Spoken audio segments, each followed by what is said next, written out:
Hello বন্ধুরা, দেখো চলে এলাম তোমাদের মাঝে ভিডিও দিতে। দেখো আজকে রূপার রান্নাঘরে কি রান্না হয়েছে বলো তো? ছিমছাম রান্না হয়েছে, বেশি কিছু হয়নি, কারণ দুজন খাই তো, একটা দিদা, বয়স্ক দিদা আর আমি। ফ্যামিলি বাড়িতে নেই, এই জন্য দুটো মানুষের রান্না দেখাতেও ইতস্তত বোধ হচ্ছে। যাই হোক, রান্নার ভিডিও তোমাদের দেখাই কি রান্না করলাম। আজকেও দেখাবো বলে চলে এলাম তোমাদের মাঝে। দেখো কি রান্না করেছি রূপার রান্নাঘরের মেনু। আজকে হয়েছে লাউ শাকের তরকারি, মাছ ভাজা, চালদার টক আর ডাল। দেখেছো?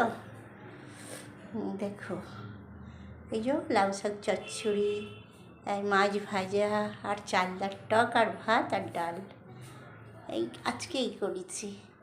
কেন কি ফ্যামিলিরা নেই বলে বেশি বেটা হয়নি তো, ওই জন্য।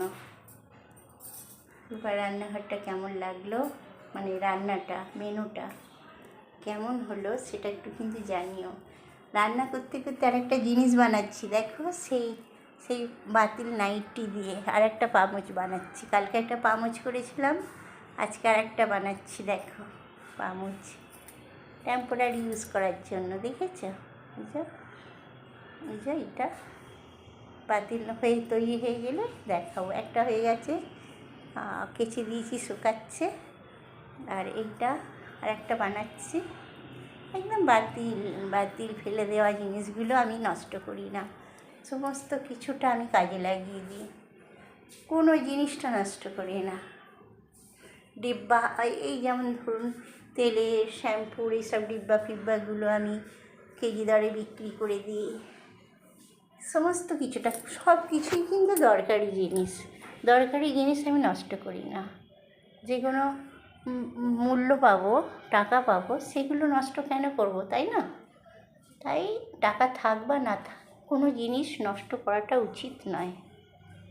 সব জিনিসই মূল্যবান। সব কাজ যেমন সমান সম্মানের সহিত করলে, সব জিনিসও কিন্তু মূল্যবান। তাই সবাইকে মূল্য দেওয়া উচিত।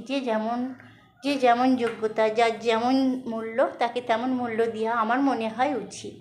তাই আমি ফেলে দেওয়া জিনিসগুলোকে সুন্দরভাবে গুছিয়ে কারুকার্য করে তোলার চেষ্টা করি।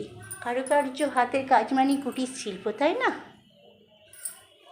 তো আমি আমার গ্রামেতেও করি, এখানেও করি, কলকাতাতেও, মানে এসব নষ্ট করি না। আমার নষ্ট করতে খারাপ লাগে, কারণ খুব দরিদ্রতার সাথে মানুষ হয়েছি তো, জন্মানোর পর থেকে অনেক দুঃখ দেখেছি, কষ্ট দেখেছি।